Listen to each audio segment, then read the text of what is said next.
Testing, commonly known as pen testing, is a critical cybersecurity practice that organizations use to protect themselves from real threats. At its core, penetration testing is a simulated cyber attack performed on a computer system, network, or web application.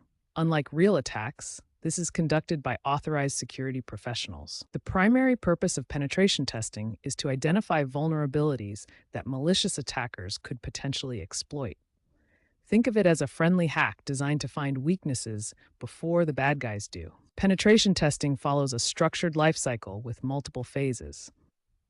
Each phase serves a specific purpose in comprehensively evaluating an organization's security posture. This proactive approach is crucial for organizations because it allows them to identify and fix security weaknesses before they can be exploited by real attackers. It's much better to find problems during a controlled test than during an actual breach. Penetration testing is also known as ethical hacking, and it follows specific phases to ensure thorough and systematic security evaluation. These phases guide security professionals through a comprehensive assessment process. In summary, penetration testing is an essential cybersecurity practice that helps organizations stay one step ahead of cybercriminals. By simulating real attacks in a controlled environment, companies can identify and fix vulnerabilities before they become serious security threats. Ethical hacking involves using the same techniques as malicious hackers, but with a crucial difference. It's done legally and ethically to improve an organization's security posture. The key distinction is authorization and intent. Ethical hackers have explicit permission to test systems, while malicious hackers operate without consent and often with harmful intentions. Ethical hackers are also known as penetration testers. While these terms are often used interchangeably, there are some subtle differences in scope and methodology. The foundation of ethical hacking is proper authorization. Organizations must provide written permission before any testing begins, establishing clear boundaries and rules of engagement. The ultimate goal of ethical hacking is to identify vulnerabilities and provide actionable recommendations. This follows a systematic remediation process. Ethical hackers follow a structured methodology with distinct phases, each designed to systematically uncover security weaknesses while maintaining professionalism and legal compliance. In summary, ethical hacking is a legitimate cybersecurity practice that uses offensive techniques for defensive purposes. It requires proper authorization, follows established methodologies, and aims to strengthen an organization's security posture through systematic vulnerability identification and remediation guidance. Penetration testing serves three fundamental goals that work together to strengthen an organization's cybersecurity posture. The first goal is to identify vulnerabilities. This involves systematically discovering weaknesses in systems, networks, and applications that could be exploited by malicious actors. The second goal is to evaluate the risks associated with discovered vulnerabilities. This means assessing the potential impact and likelihood of exploitation to prioritize security efforts. The third goal is to suggest improvements and provide actionable recommendations. This involves creating specific, implementable solutions to mitigate the identified risks and strengthen security. Understanding these goals helps distinguish penetration testing from other security activities like vulnerability assessments. While both are important, they serve different purposes in a comprehensive security strategy. These penetration testing goals align with broader cybersecurity frameworks that organizations use to manage their overall security posture. The identify, protect, detect, respond, and recover functions all benefit from effective penetration testing. By achieving these three core goals, penetration testing provides organizations with a clear understanding of their security weaknesses, the risks they face, and concrete steps to improve their defensive capabilities. Black box testing is a fundamental approach in penetration testing, where the security professional operates with zero knowledge of the internal system architecture, just like a real external attacker would. The term black box comes from the concept that the system being tested is completely opaque to the tester. They can see inputs going in and outputs coming out, but have no visibility into the internal workings. This testing approach simulates a real-world attack scenario where a malicious hacker attempts to breach your systems from the outside with no insider knowledge or privileged access. Black box testers must rely entirely on publicly available information and their technical skills to discover vulnerabilities. This includes gathering intelligence from websites, social media, public databases, and network reconnaissance. There are several specialized techniques within black box testing, each designed to uncover different types of vulnerabilities through systematic approaches like boundary value analysis, fuzz testing, and equivalence partitioning. Black box penetration testing typically follows 5 key stages: reconnaissance to gather initial intelligence, scanning and enumeration to map the attack surface, vulnerability discovery to identify weaknesses, exploitation to gain access, and privilege escalation to expand control within the system. The key advantage of black box testing is its realistic simulation of external threats. However, it can be time-consuming since testers must discover everything from scratch, and some internal vulnerabilities may remain hidden without insider knowledge.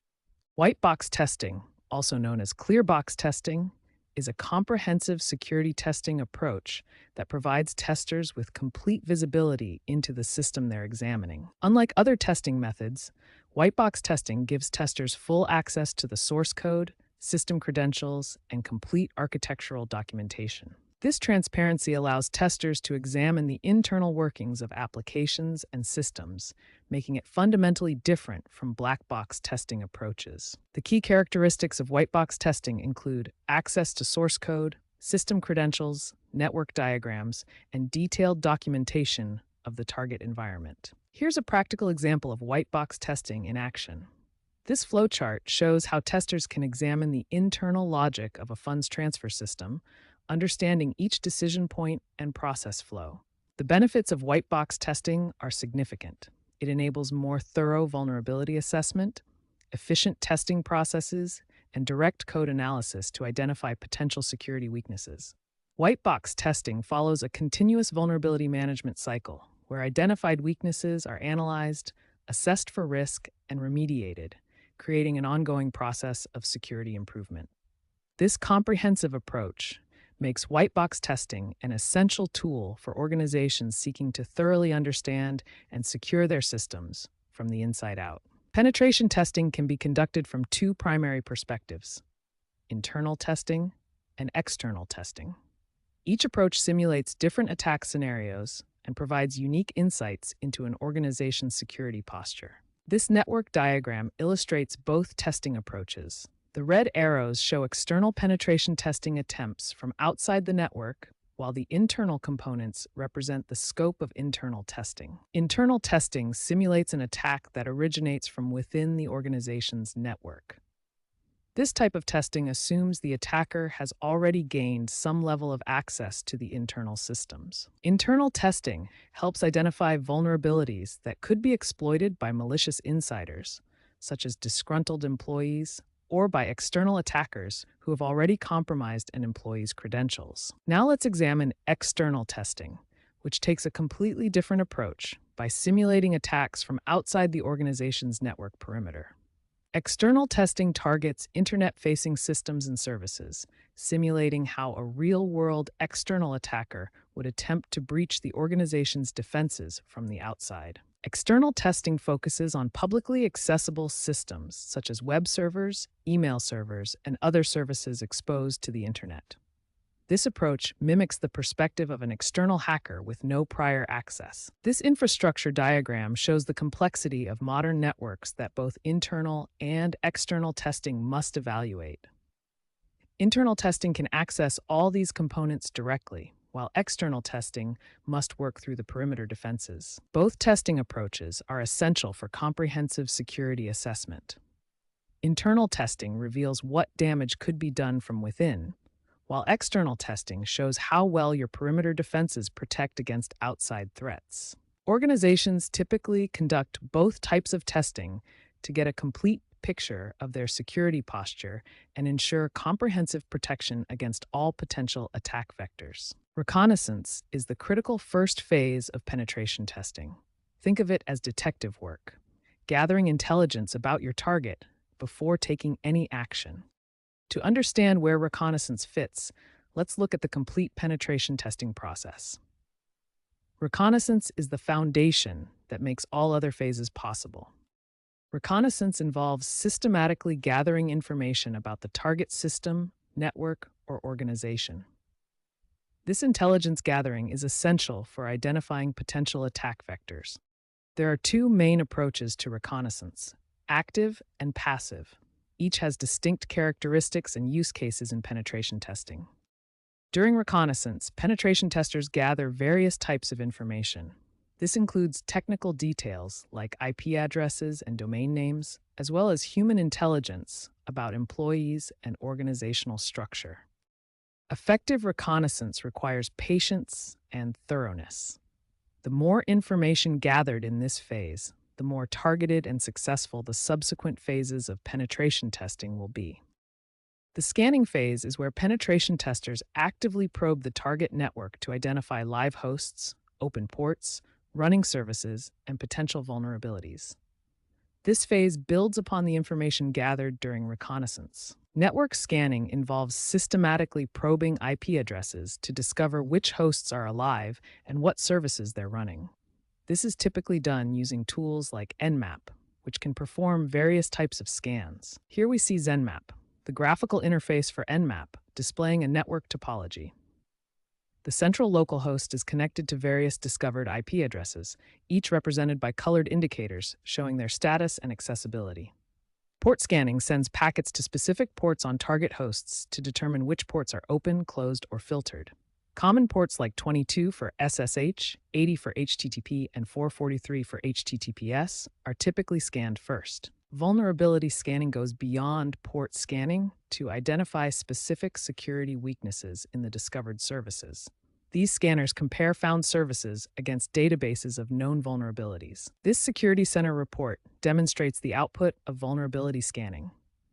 It shows a comprehensive list of hosts with their vulnerability counts, risk scores, and detailed breakdowns of security issues found on each system. Scanning employs various techniques including TCP SYN scans for stealthy port discovery, UDP scans for connectionless services, service detection to identify specific software versions, and OS fingerprinting to determine target operating systems.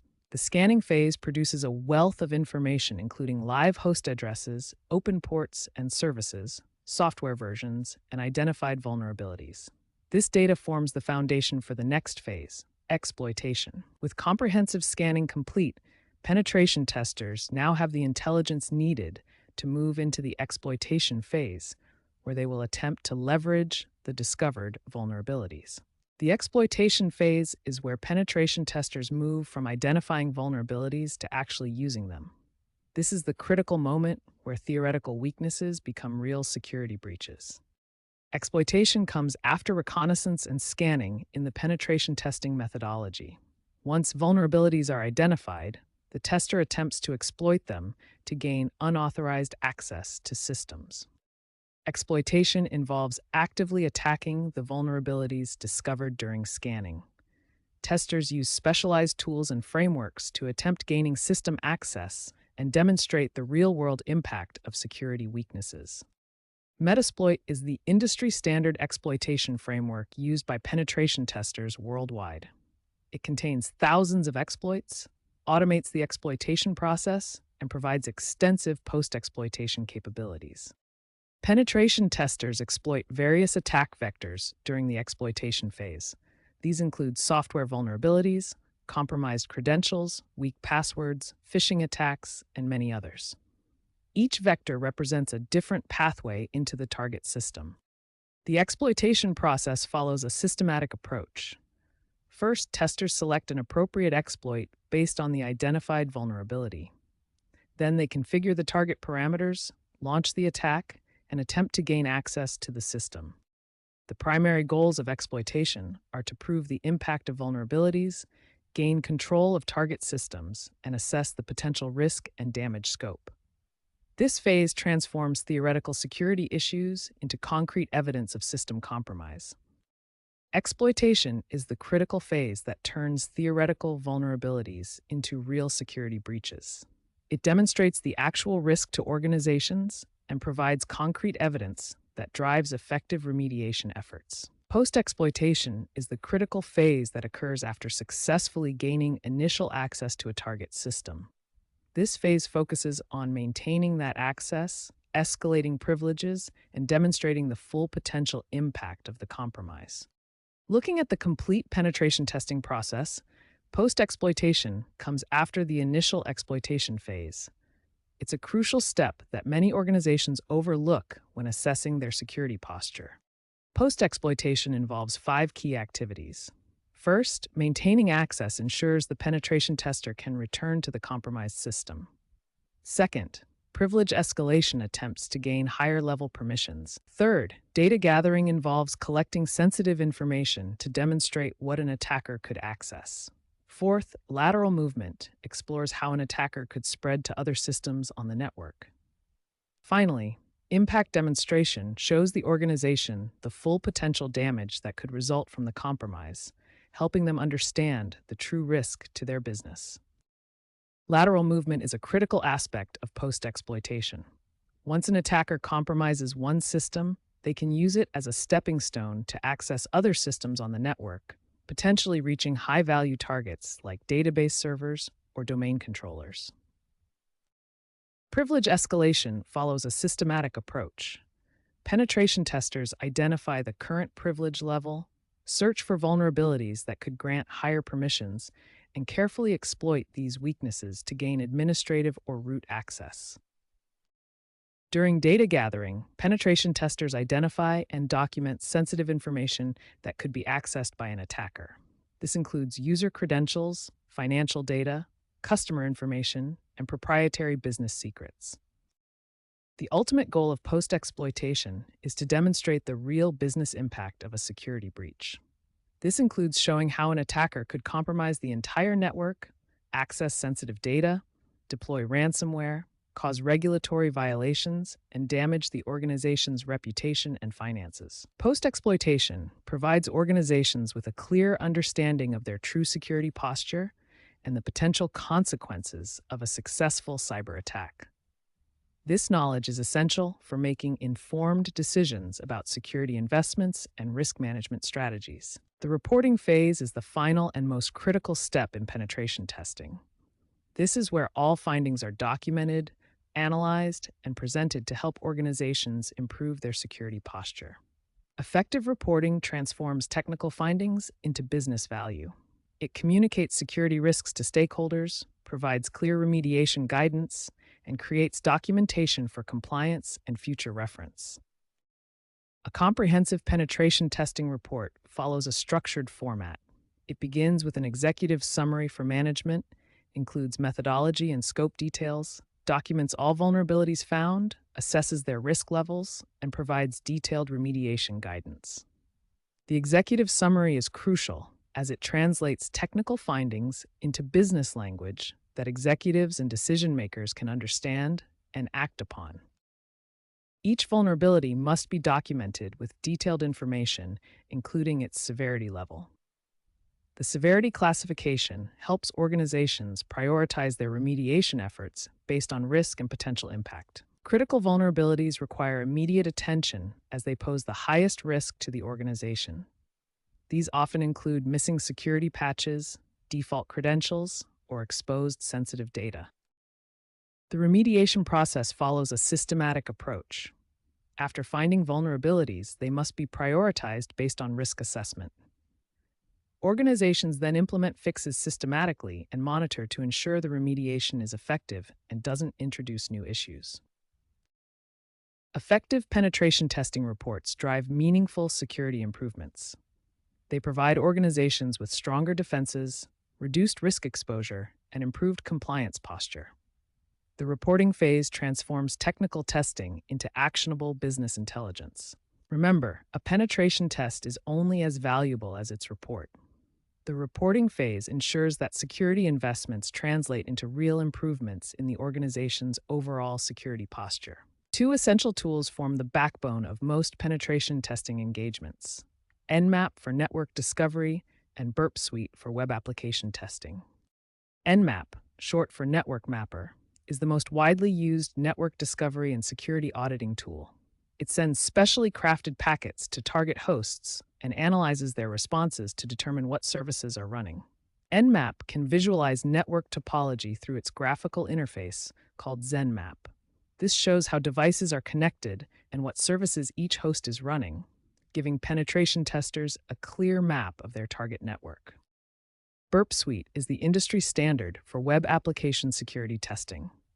It acts as a proxy between your browser and the target application, allowing you to intercept, analyze, and modify all HTTP traffic. Burp Suite sits between the client and server, intercepting all communication. This allows penetration testers to modify requests, test for injection attacks, and identify security flaws that automated scanners might miss. Together, these tools provide comprehensive security assessment capabilities. Nmap maps the network infrastructure and identifies potential entry points, while Burp Suite thoroughly tests web applications for vulnerabilities. These tools are essential in every penetration tester's toolkit. Mastering Nmap and Burp Suite provides the foundation for identifying vulnerabilities and assessing the security posture of both network infrastructure and web applications. SQL injection is one of the most common and dangerous web application vulnerabilities. It occurs when attackers inject malicious SQL code into input fields to manipulate database queries. SQL injection happens when user input is not properly validated or sanitized before being used in database queries.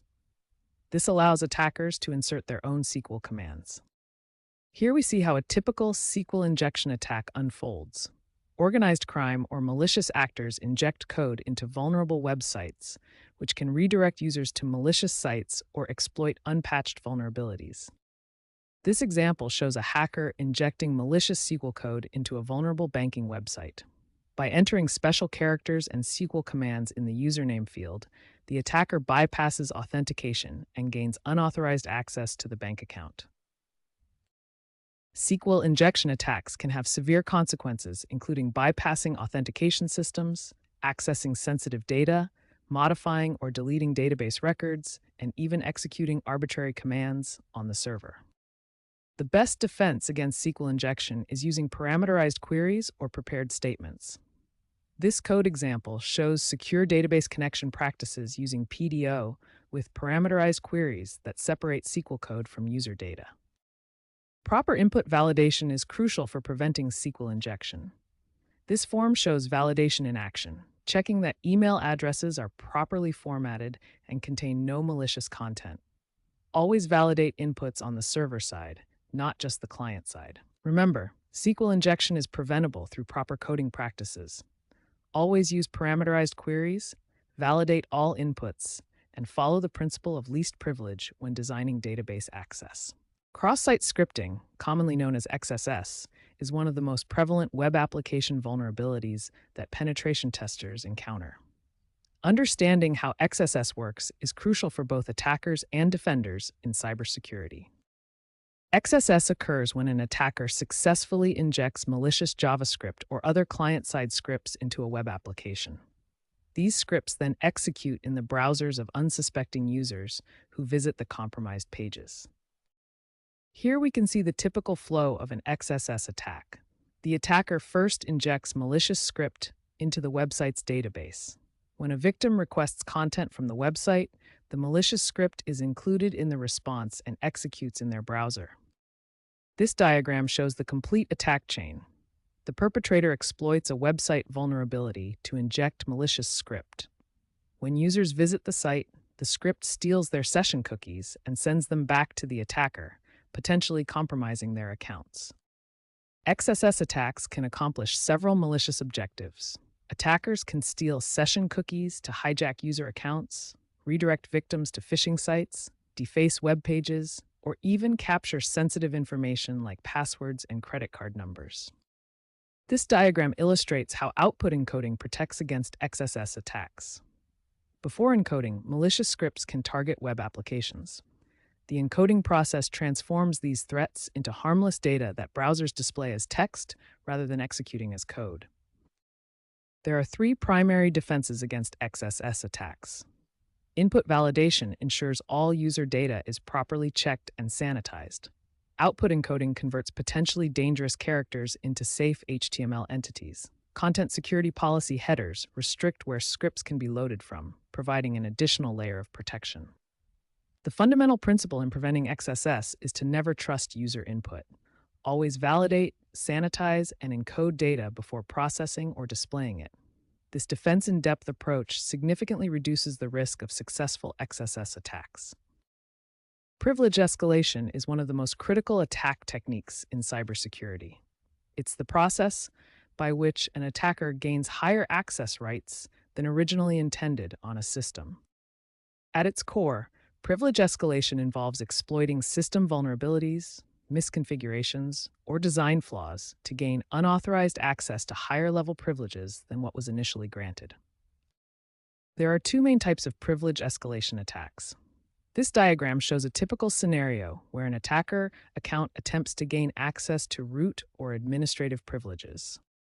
Horizontal privilege escalation involves moving laterally between user accounts that have the same privilege level, such as from one employee account to another. Vertical privilege escalation is more dangerous, involving an increase in privileges from a standard user to administrative or root access. Attackers use several common techniques for privilege escalation. These include exploiting software vulnerabilities and system misconfigurations, abusing weak file permissions and access controls, stealing user credentials through various attack methods, and using social engineering to gain trusted access to systems. Successful privilege escalation can be devastating for organizations. It gives attackers complete control over systems, allowing them to access sensitive data, install malware and backdoors, steal credentials, and move laterally across networks to compromise additional systems. Organizations can defend against privilege escalation through several key strategies. These include keeping all systems and software updated with the latest security patches, implementing the principle of least privilege to limit user access rights, and conducting regular security monitoring and access auditing to detect suspicious activities. Understanding privilege escalation techniques is crucial for both penetration testers and security professionals. By knowing how these attacks work, organizations can better protect their systems and implement effective security controls. Rules of engagement, or ROE, form the critical foundation for any penetration testing engagement. This document defines exactly what can and cannot be done during a pen test. The Rules of Engagement is a formal document that serves as a contract between the penetration tester and the client. It establishes clear boundaries for what systems can be tested, what methods can be used, and what actions are strictly forbidden. The Rules of Engagement document must address several critical components. These include defining the scope of testing, establishing communication protocols, and setting clear boundaries for what actions are permitted during the engagement. One of the most critical aspects of the Rules of Engagement is clearly defining what systems are in scope versus out of scope. In-scope systems are fair game for testing, while out-of-scope systems must never be touched during the engagement. The Rules of Engagement must clearly specify which testing methods are permitted and which are strictly prohibited. This prevents accidental damage to systems and ensures the test stays within legal and ethical boundaries. Perhaps most importantly, the Rules of Engagement provides crucial legal protection for both the penetration tester and the client. It establishes written authorization for activities that would otherwise be considered illegal and creates a framework for accountability throughout the engagement. Understanding rules of engagement is essential for any penetration tester. These concepts form the foundation of ethical and legal penetration testing practices. Remember, rules of engagement are not optional documentation. They are the essential foundation that transforms potentially illegal activities into legitimate security testing, ensuring that penetration testing remains both ethical and effective. In cybersecurity, organizations use specialized teams to test and improve their defenses through simulated attacks and defensive strategies. Two specialized teams work together in this process: the red team and the blue team. Each has a distinct role in improving organizational security. The red team acts as simulated attackers, while the blue team serves as the defenders. This creates a realistic testing environment. Red teaming involves simulating real-world cyber attacks against an organization. The red team acts as adversaries, using the same tools and techniques that actual hackers would employ.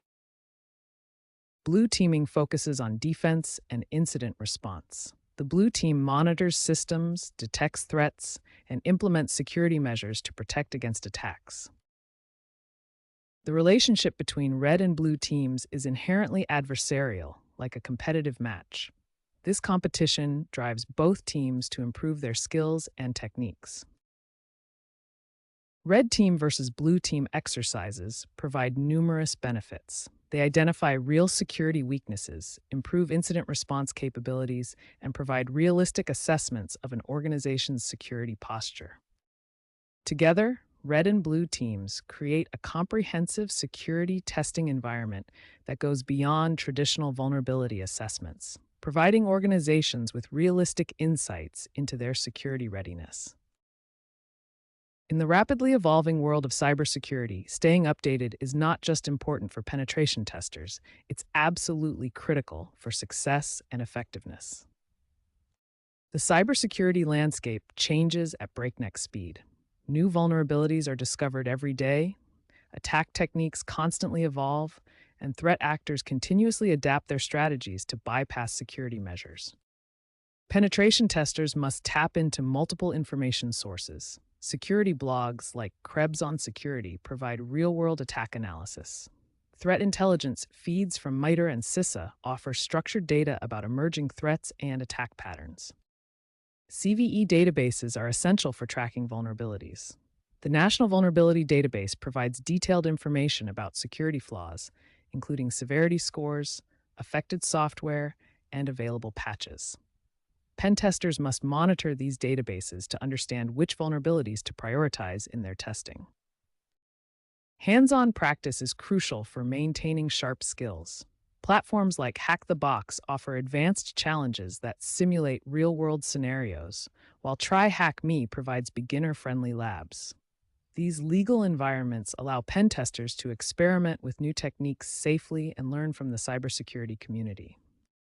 Successful penetration testers adopt a continuous learning mindset. They set aside time daily for security research, actively participate in cybersecurity communities, attend conferences to learn from experts, and constantly practice new techniques in safe lab environments. Remember, in cybersecurity, the moment you stop learning is the moment you start falling behind. The threat landscape evolves constantly, and your skills must evolve with it to remain an effective penetration tester.